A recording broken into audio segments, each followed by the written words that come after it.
All right, number 5. And full disclosure, they got this out of reputation. This was a nod to what they have been. Will they be this moving forward? I'm not sure. They hired an unbelievable coach. Is he going to be allowed to be himself? I'm not sure.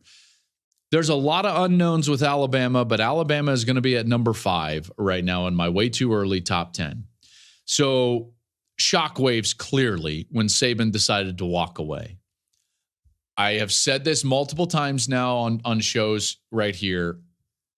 I do believe he was trying to set Sarkisian up when Sark was at Alabama to have the succession type of model that you saw at Oklahoma and Ohio State.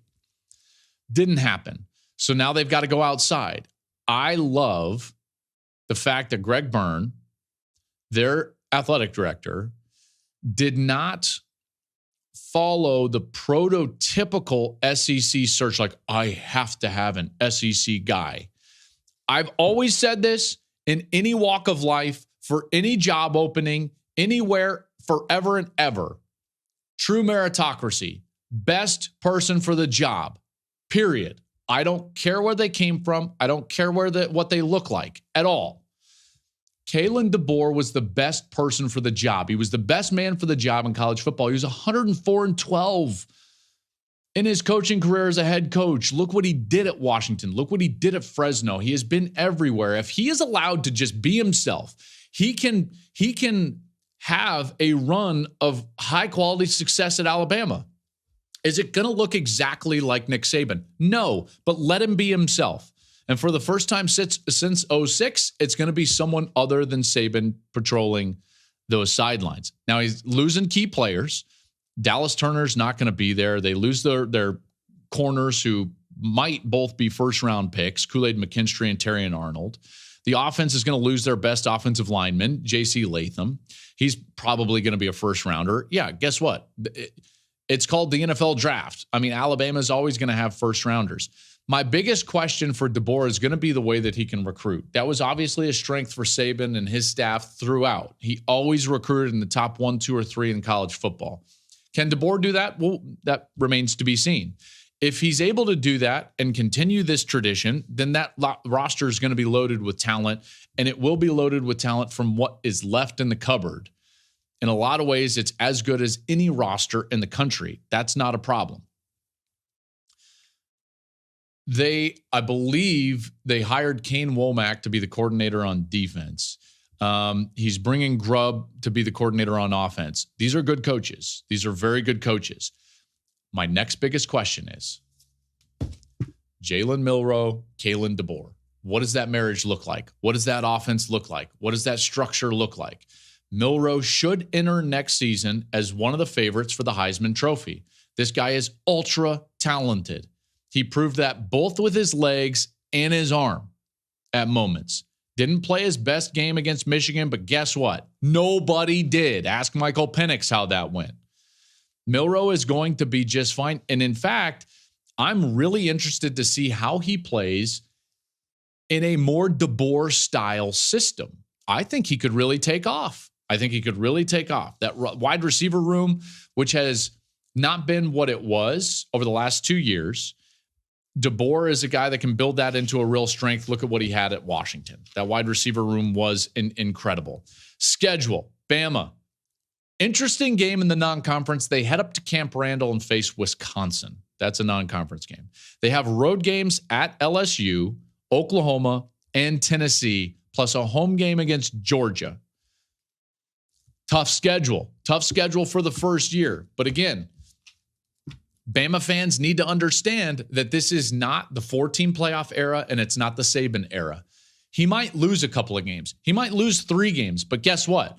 Probably going to be good enough to still get in the playoff. So it's a different animal. And I think all of us need to, in particular Bama fans, really understand the nuance with which to watch, view, root for your team this next season in college football. Number 4, here we go. What do we got? Number 4, as we get to kind of the best teams in the country here. Number 4, I've got Texas. Give Texas a lot of credit. They outperformed expectations this last year.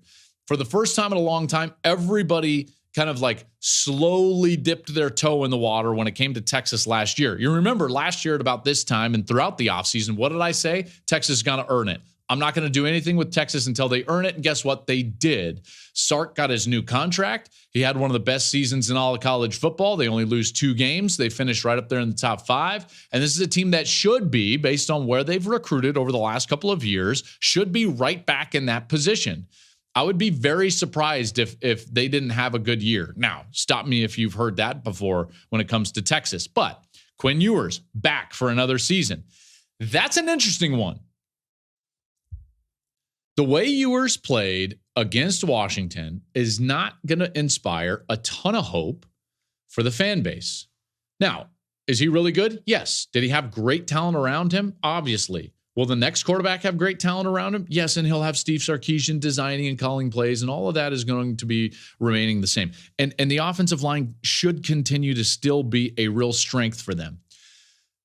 The difference is that Arch Manning is going to be sitting over there. And I tell you what, if there's one guy that I would not want sitting behind me, it would be Arch Manning. So we're going to see everything we need to see about the mental toughness of Quinn Ewers.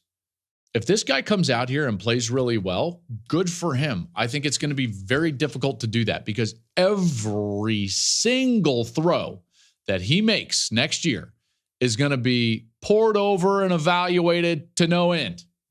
It will not stop. They've got CJ Baxter, love him. Jaden Blue, fast, out of the backfield. Sark's tradition of running backs, that'll continue. The defense is going to have to replace those tackles, Murphy and Sweat, along with Jalen Ford in the middle. This is not just a shoe-in, okay? This is not a team that's like, oh, they're all back. They're definitely going to be good. But we believe in them because they've recruited at a high level, and I believe in Sark. They've got their quarterback back with a lot of starts. What does their schedule look like? Big-time early non-conference game against Michigan, which we've talked about.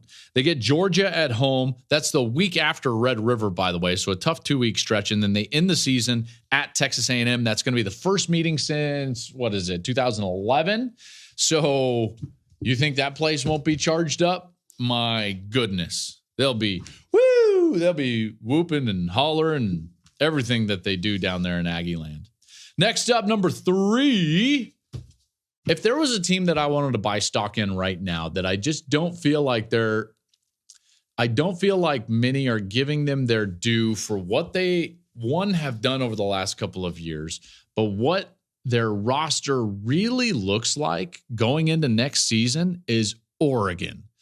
Oregon's at number 3. I've seen a couple way too early top 10s that have them up there, but man, Oregon, folks. Heading into year 3 with Lanning, he sends that epic tweet out, him smoking the cigar at the end, staying in Eugene. I love that he stayed in Eugene because I believe Oregon moving into the Big Ten, the new era of college football, after what we just saw, after we saw the last 3 of 4 national finalists be TCU, Michigan, and Washington, you can do it at Oregon. You don't have to go to the SEC. Dan Lanning didn't have to go to Alabama in order to win at the top end.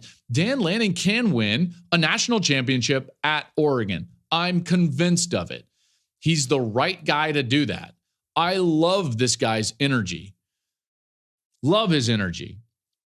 If you look at their board, so I did the game against Utah this last year, and if as I'm looking through the board, and Steve, who's with me on the podcast as well, Steve and I are looking at the board on Friday night, and I just started counting up all the underclassmen, and I'm like, dude, they're going to be really good next year. This is as they're making a run this year, and I thought to myself, oh, wow, best is yet to come for Oregon. Look at all the underclassmen that are in the 2 deep on defense and on offense, and really good players, by the way. Great players on the offensive line, great players on the defensive line, in particular at pass rusher. They've got talent. Then they dipped into the portal and did a great job in the portal. They do have to replace Bo Nix, who started 61 games, and they replace him with a guy that I actually think is perfectly suited for what they do offensively, Dylan Gabriel. If you're going to ask me, what's the style, the template for a quarterback to go in and have success at Oklahoma? I would say a guy that is One athletic can do it with his legs. Yeah, but that's not the whole thing, because more so he's got to be a point guard. He's got to stay calm in that pocket and distribute quickly and accurately to guys that can make plays. That's Gabriel to a T. In some ways, Gabriel was not suited for what Oklahoma was built to do. Now, he was playing for a coordinator that he always played for, and Jeff Lebby, but that Oklahoma team, their best strength should have been throwing the football down the field to guys like Nick Anderson and Jalil Farouk. Like those dudes can go get it now. And yet he's a little bit more of a point guard. Fits perfectly for Oregon. And Will Stein, their offensive coordinator, by the way, Nick started 61 games. Right now, Dillon Gabriel has started 49 games, which means that if Dillon Gabriel stays healthy, he will surpass the record just set by Bo Nix for starts in college football history. He'll pass him and get to that 62 mark. Nix had 47 going into that last year at Oregon. Talented roster. I know that they lose Troy Franklin, Bucky Irving, Jackson Powers Johnson on offense, but Tez Johnson is coming back. Transfer portal. Here they go. 5-star wide receiver from A&M, Evan Stewart. Boom. Jordan James likely taking over as primary running back. He could be a breakout star. I think he averaged around like 7 yards per carry last season. The offensive line returns 3 starters, plus they've recruited really well. And then you get to the schedule. And relatively speaking, for as difficult as a schedule could be in the new Big Ten, it's manageable. It's manageable. They get Ohio State and Washington, but both of those teams are in Eugene. They do have to go to the Big House to play Michigan, but at least it's a year in which Michigan is not, at least on paper, primed to make a run at the national championship.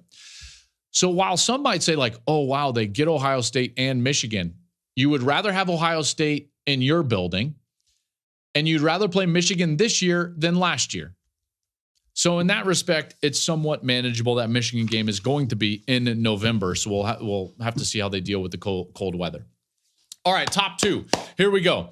At number 2, and another team that I don't sense that people are understanding what this team is bringing back.